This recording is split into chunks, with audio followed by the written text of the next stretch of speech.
Welcome everybody to the African Migration Report Readings and Conversations event. This event launches Volume 1 of the African Migration Report, an anthology of poems. We're very proud to be hosting, in partnership with CivicLeicester, Forced Migration and the Arts, and Regularize, who have put this wonderful collection of poetry together. My name's Emma Ling. I'm senior producer at Artreach. Also, we've already heard from Ambrose of CivicLeicester, and we'll be hearing from Munya from Regularize, with whom Forced Migration and the Arts are compiling the poetry anthology.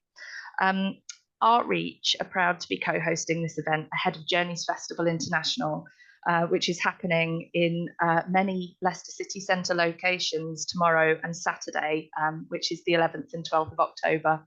Just a tiny little plug there for our brochure as well. I will pop a link to the festival in the chat so that everybody can have a look at their leisure as to what fantastic events we have going on this weekend.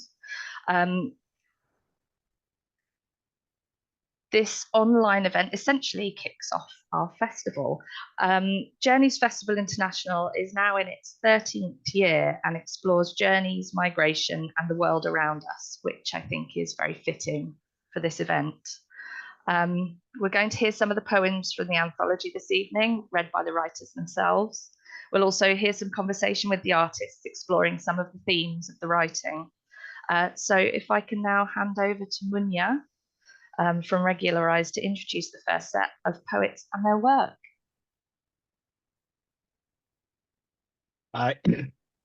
Yes, hello. Yeah, thank you very much, Emma, and thanks, Ambrose. Yeah, I'm very pleased to be part of the Journeys Festival International and this series. So, yeah, my name is Munya Radzi, and I'm from Regularize, which is a migrant-founded and migrant-led grassroots campaign group and collective which seeks to improve the quality of life of all undocumented or irregularized migrants in the UK by attaining basic rights and a safer and equitable path to settlement and citizenship.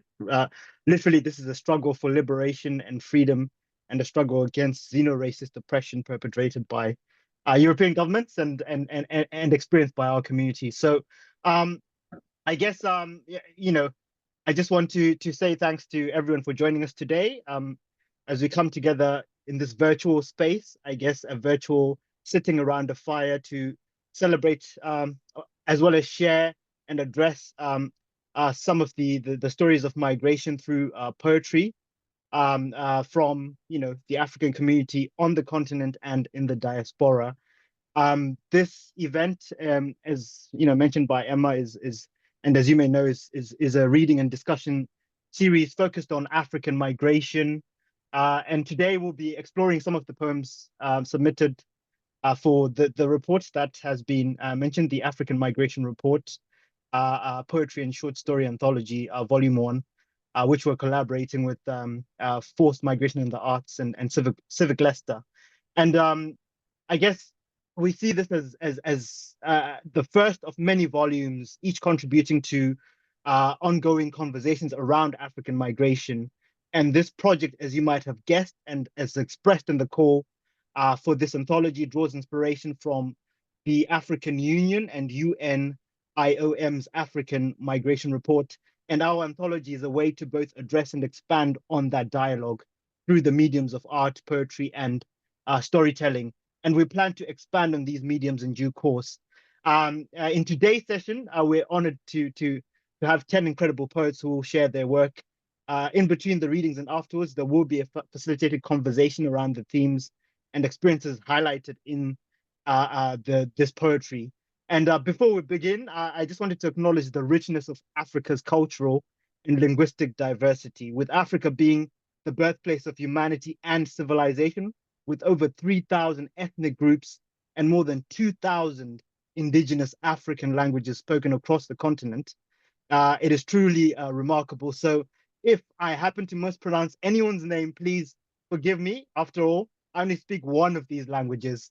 That said, it's my pleasure to introduce our first poet, Abdul. And Abdul, as with all the other poets, will briefly introduce themselves and then share some of the poems they've contributed to the anthology, providing background and context along the way. So over to you, Abíọ, and then I'll introduce the next poet after you're done. Okay, thank you, Munya. Hello, everyone. So my name is Abdul, and I'm a Yorùbá-Nigerian academic English skills lecturer and UNESCO Global Poetry Slam Champion 2022. My poems feature in various anthologies and focus on social justice and celebrating our common humanity. I'm currently writing a memoir-polemic book series exploring social issues encompassing my schooling across Yorùbá-Nigeria, Scots-Britain, and Japan, with book 1 nearing publication and book 2 as part of my PhD research. Today, I'm going to read a poem about eavesdropping whilst bilingual. It's called Ero Oko Ashiri, which means secret passenger. Riding life's journey on this London train, stoic glass panes exposing the sprawling global village, this empty compartment housing my lone silhouette. Embarking on my true destination, meeting family, friendship, delight. Wheel set soundly spinning towards smiles, hugs, and Yoruba greetings. Linguistic isolation while stationed north. Familial interactions compartmentalized within Edikiri code. Changing semantic tracks within one household. Melding English ABC with Yoruba tonal do re mi. Family knowledge embedded in secret lexical and grammatical melodies. These word platforms bonding Yoruba mothers, daughters, sisters near. These communication carriages connecting Yoruba aunties, nieces, cousins far. Now, Station South, closer to Edikiri codebreakers beyond family circles. I head towards an opus of fun dialogues and cultural exploration, vocal toot-toot, toot-tooting, basking in community and identity, chug-a-jug faster, oko oju irin, aka train. Riding life's journey on this London train, impending reunion excitement meets freshly evoked curiosity. A melanated family quintet joins my secret compartment, filling blue vinyl seats. The whooshing winds now supporting their vivacious voices, sharing compartmentalized truths. Family mirth, workplace triumphs, neighbor botheration, in my secret language. These unperceptive educated encoders talk freely in my presence. Their stimulating tales evoke a stationary dance behind my eyes, a passive passenger in their dynamic Yoruba vehicle. As they stir life's conversations in different directions, diverse and divulgent, my bilingual brain joins this free incidental road trip, navigating new life pathways. Eagerly eavesdropping in plain sight on my oblivious trustees to remain perceptive and remain receptive. But almost stamp my own ticket with a glance, then a look, then staring back and forth, back and forth, back and forth at my lingual artists. A smiling age lady meets my wandering gaze, her own silent thoughts booming. She aragressi yigbowa, aka, does this Brit understand us? Commandeering life's journey on this London train, I am indeed a silent passenger in their business, a linguistic stowaway, syntax pickpocket, semantics robber, knowledge thief of stolen banter. A privacy fare dodger, intent on invading capture, I avert unsmiling eyes, adorning a mask of unrecognition, greedy for more attention from my mother tongue. More musical Yoruba flows from my personal quintet of trained concert conductors, air satellite scanning for more coverage from mouths tuned with tonal precision. My performative tone deafness to these everyday rhythm of life lyrics now more convincing. Muting my gaze to stay on track for more announcements in my secret Lexus with 55 million speakers yonder. Granted, through exclusionary hubris fortified with perceived edikiri, aka English, language barriers. Baga! My edikiri FM easy listening derailed as brakes slow a locomotion. For once, why did a London train have to fulfill its timetabled arrival? Why not? Okay, I decompartmentalize as I disembark, heading towards my original Yoruba familial destination. Happy for this unwitting warm-up act beforehand and wider accessibility in the global village. A joyous train of thought reaching the end of the line for this Era Oko Ashiri, aka secret passenger. Thank you everyone for listening. Yeah, thank you very much, Abiodun. Yeah, that was really wonderful. I just yeah, I'm not just because of the time, I'm just gonna mention the next poet's name after the last one finishes, so that we can take better control of the time aspect. So next up is Nzingha Assata. Greetings and thank you. As you've heard, my name is Nzingha Assata. I've changed my names by default to reclaim my connectedness to who I really am.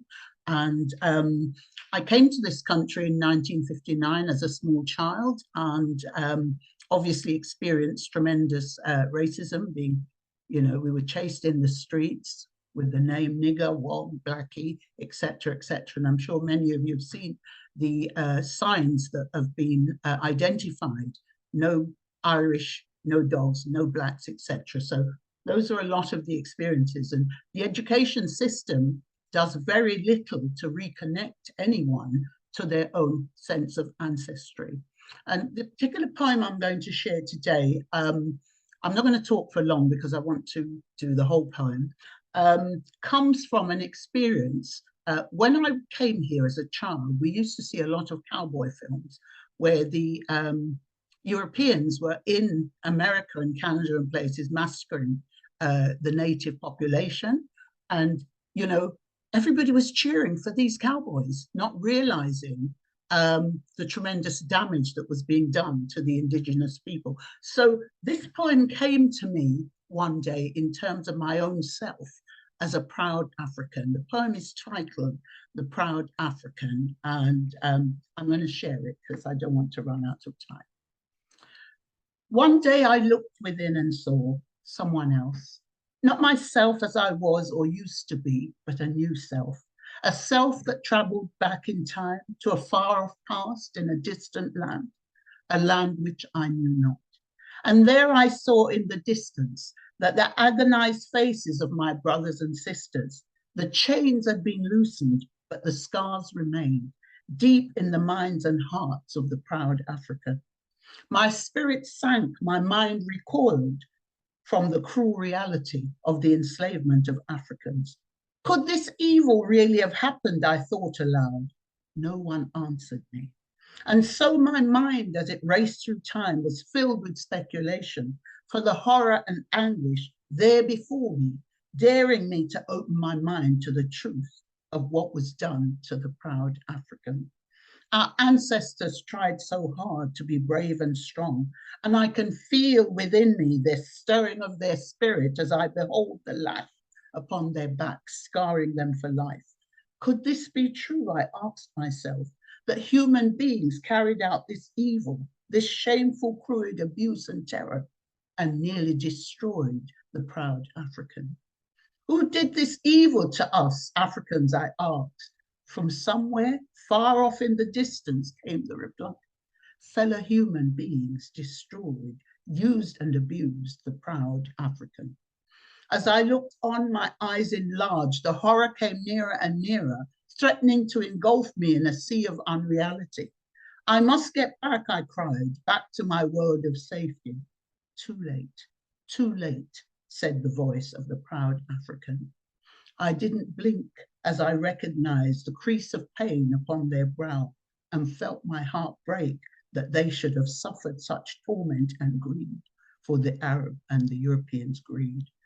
Time has moved on, but still today they are here, still oppressing the proud African. So people, don't expect me to smile or laugh at your crude jokes and insensitivity, for they touch the heart of me and mine, for we bear the scars of the proud African. Now, I was born in Jamaica, and obviously it's been a long time before people in the Caribbean and Brazil and places where we were taken away from ourselves to be enslaved. Many people still don't recognize that that trauma is with us today. And so that poem for me highlighted an experience that I had. And thank you.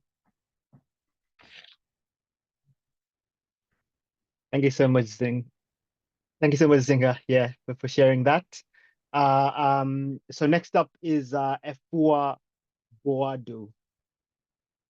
Thank you. Can you hear me first of all? So I've had some technical issues. Fantastic. Yes, we can hear you fine. Wonderful.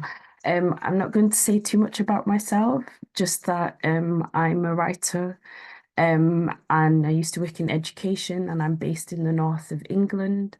But I did spend some time abroad, and this poem is a response to the experiences and the people that I met when I lived abroad during the height of the recent migrant crisis in 2016. So this poem is called The Promised Land. Piccadilly Gardens, saturated with spice, heads, ket, blow, Asmerinos for Just Eat, Deliveroo, asylum, application woes, headwind to Masawa, or foot of the Hindu Kush, how did they make the route? When a few are gathered, they anoint a remembrancer who mutters memories interred, lest they forget Agadez, once sanctuary to Hajis, now strangers trade their wares or their bodies, or both, on the way to Tripoli, then to Italy, inshallah. The elders, choked in sea blue taggle must, warned the youngers, don't forget your past, but witnessing the ribs of a goat herd protrude, then snap like cinders, survival molded to dust, time to go. The boys pick up staggered along the ancient caravan route strewn with cattle skulls, battered black bodies sold like Amazigh rugs, fat-tailed sheep. It's 2016. You cannot extinguish smoke, ravenous for the cliffs. It's Cousin Ali's fault. He assured them Europe was sleeping like Mara's baby. I could never do that, a Niger girl told me. Her best friend is in Sicily. In the profile, she's smiling, but the length of her skirt, sheer crop top, are dried roses in too much heat. Don't think. Focus on the heft of the tires, the thickness of the bike frame. His face is fresh, but the hands are wrinkled. Thank you.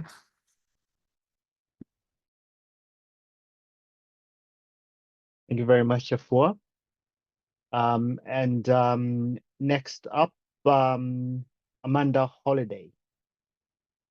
Oh, hello, everybody. That was a lovely poem, Efua. Sorry, it's really nice to follow that, although mine's completely different. I'm Amanda Holiday. I was born in Sierra Leone and came to the UK aged 5. I'm into my poem now. It's called African Icarus. It's about a stowaway. I've tried to give some humanity to a stowaway.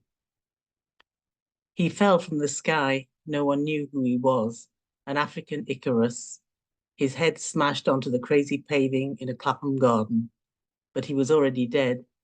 Frostbitten in the wheel well of the 787 out of Jomo Kenyatta International. 2 hours in, the water bottle untouched along with the bread.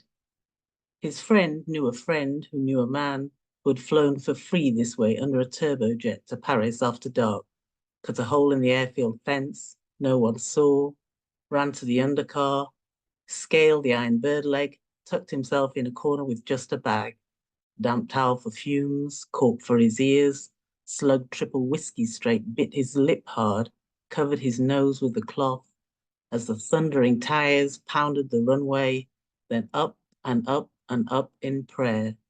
Father, into your hands I lend my spirit. He willed himself into a trance, they say.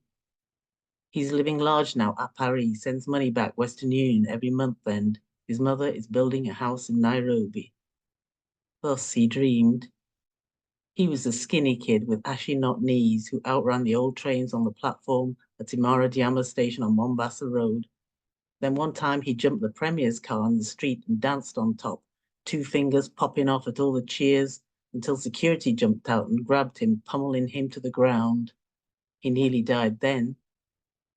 His mother was watching the BBC News idly, ironing for some white lady when they mentioned Kenya Airways, and she saw a photo of some Indian man, some student in London who had been laid out in his garden sunbathing when the body hit from the sky. Right then, something in her heart snagged. She grabbed a dress to her nose and smelled kerosene, and then she screamed and screamed because she knew that damn fool fell from the plane was her son. Thank you.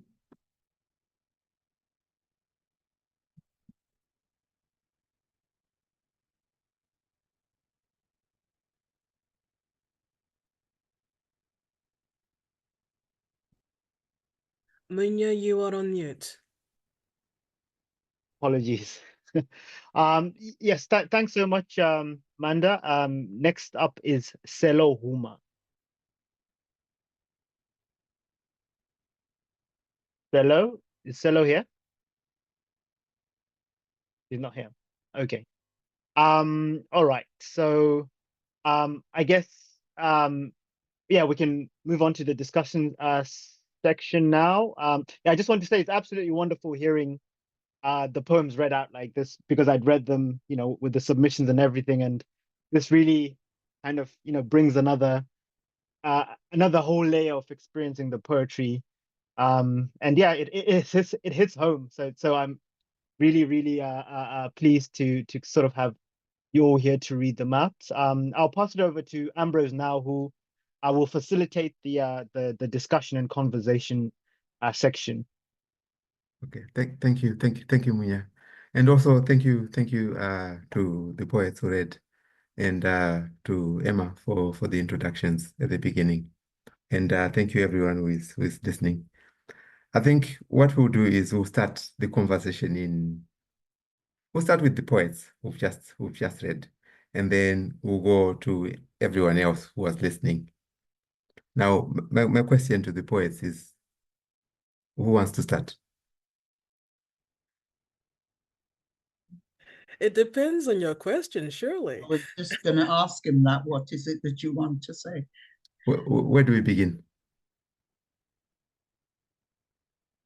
Well, I don't mind starting, and I'll tell you why. I'm probably the elder of the group. And as I said earlier, I came to this country, and in the 60s, we were so privileged to have the Black Power movement in the United States and the civil rights movement, which informed a lot of our thinking, and so informed much of my life as a Pan-Africanist and as a Garveyite. And Yeah, poetry is very important in my opinion, because it speaks to what you want to say. You, the poet, wants to convey to the world, and can bring across your pain, your joy, your whatever in a meaningful way, and can also inspire others to perform in a similar fashion. So that's me. And I think it's also great that you started with the Black Power movement. What happened to the movement? Well, I mean, in the 60s, I was quite very young, but, you know, being exposed to the Black Panthers, and I can remember, I think it's 1968, when Don Carlos and another brother and an Australian who won gold medals in the Olympics, and they did the Black Power salute and were immediately excluded from the Olympic Village and had to find their own way back to the United States. And I don't know if the Australian brother had to find his own way back. They were ostracized and suffered tremendously.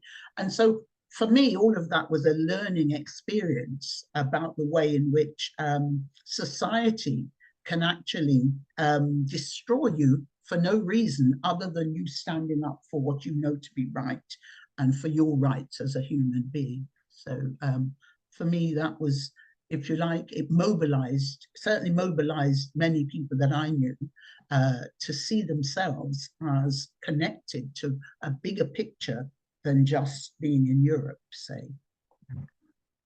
Does anyone else remember the Black Power movement?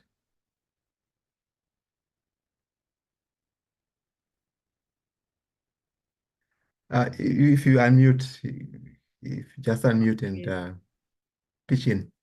The question was said something about Black Power, and did you say Harvey movement or something? Black Power movement. Marcus Harvey. I was trying to remember. Marcus Harvey was it? Marcus Garvey. Oh, so that's not what she said. Yeah, no, I was saying that I, as a child, was influenced greatly by the Black Power movement that was in the United States at the time, where everybody donned their dashiki and had their afro, following on from Angela Davis, who was part of the Black Power movement at that time. So I was just referencing the fact that that influenced me in a great way here in the UK, and also friends and people that I associated with. Because we learned about Angela Davis in school. So that must have been in the 70s when I was quite young. Indeed.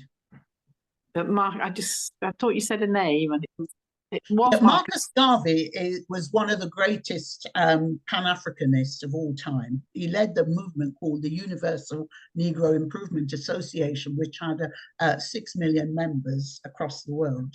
And their ethos was to relocate African people in the diaspora back to Africa.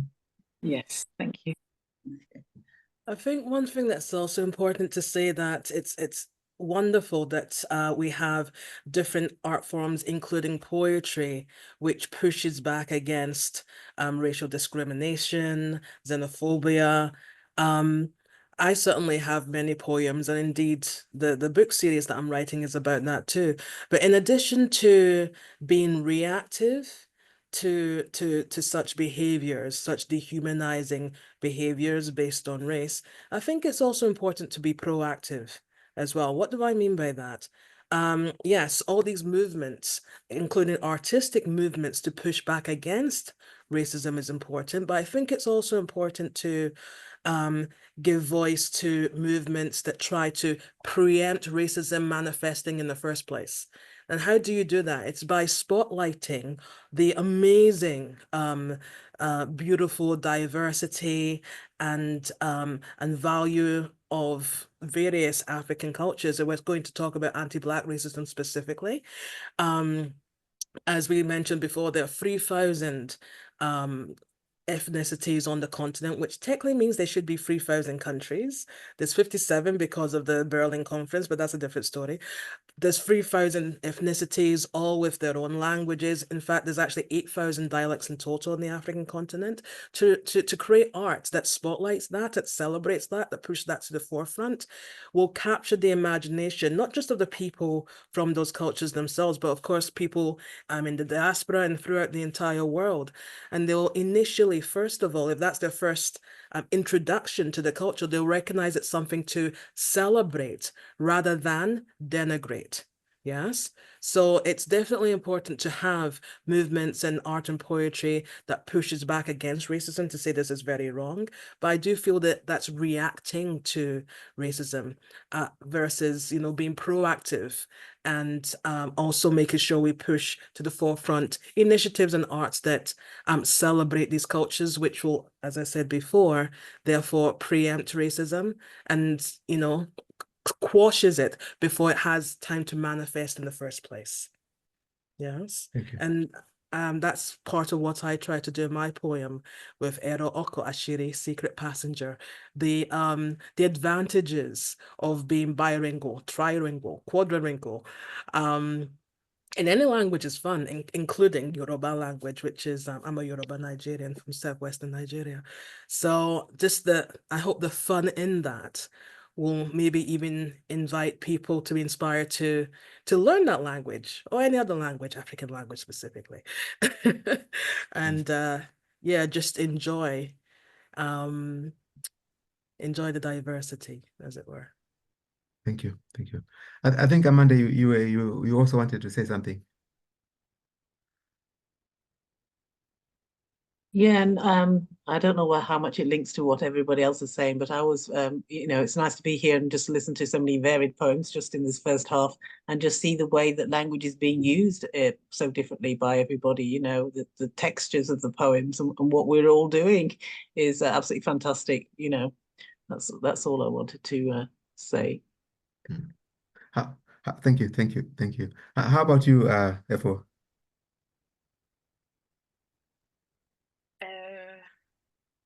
Don't really have that much to add.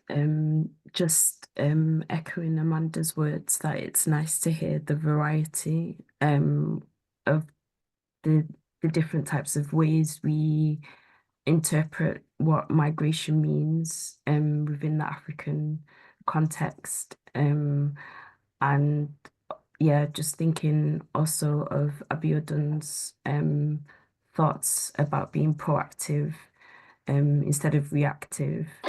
I also think there's another kind of side to it, which is poetry of witness, which is what I've kind of tried to do, to try to give voice to some of the experiences that I heard. There's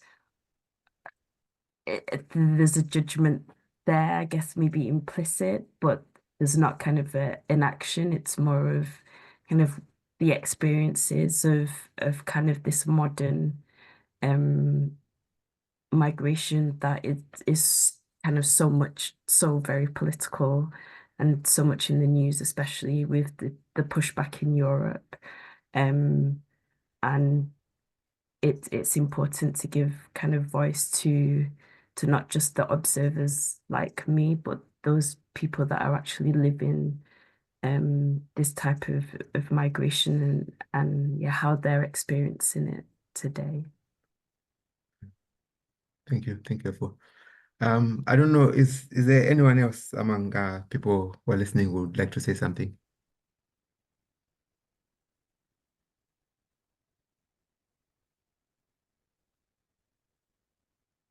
Okay, so before we go back to Munya, I've got a question for Amanda. For me, Icarus sounded a bit like Johnny Be Good and also No Woman No Cry. Okay. You've been listening to Bob Marley.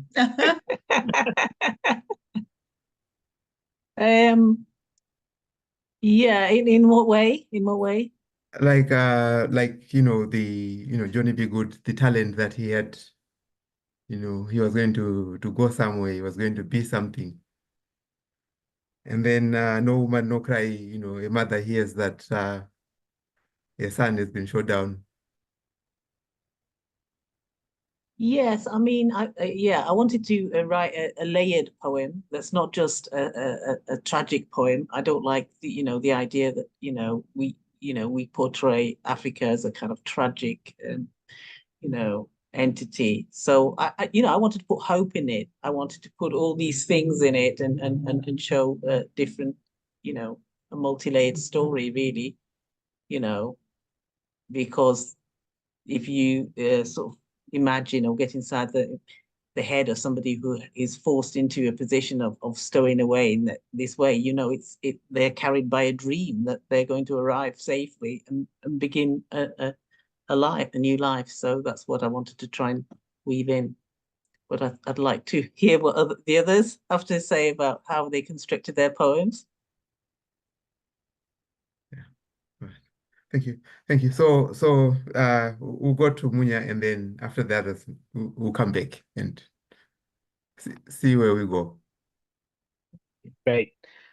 So over to the next section of poets. We're going to get another 5 if everyone is here. So the first up is Nandi Jola. Nandi, go ahead if you're here. Thank you. Good evening, everyone. So I'm from South Africa and I live in Belfast. I work with museums in heritage and repatriations because I wrote a play about a stick that came here in 1873, and I've been offered work in the museum to look at the South African objects that came here in that time.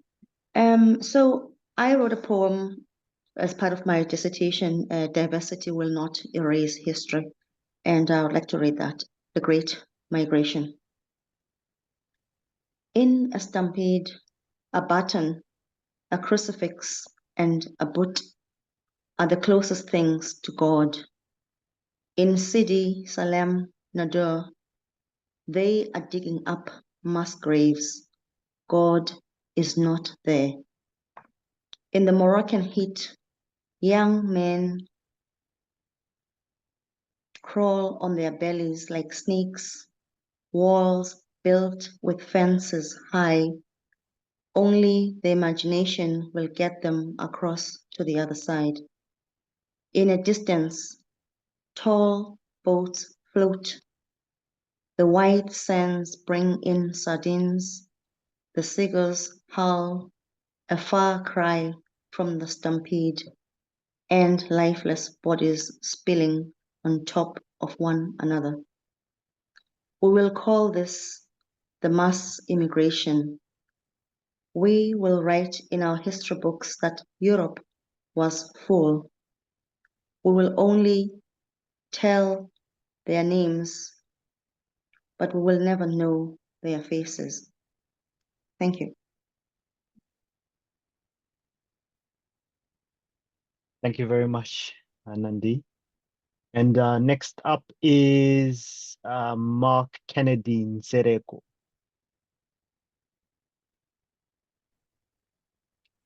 Hello, can you hear me? Yes, we can hear you.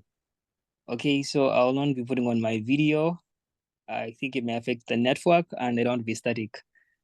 So my name is Mark Kennedy Nsereko. I am a writer and lawyer. Most of my writing is, I'm trying to tell the Ugandan queer story.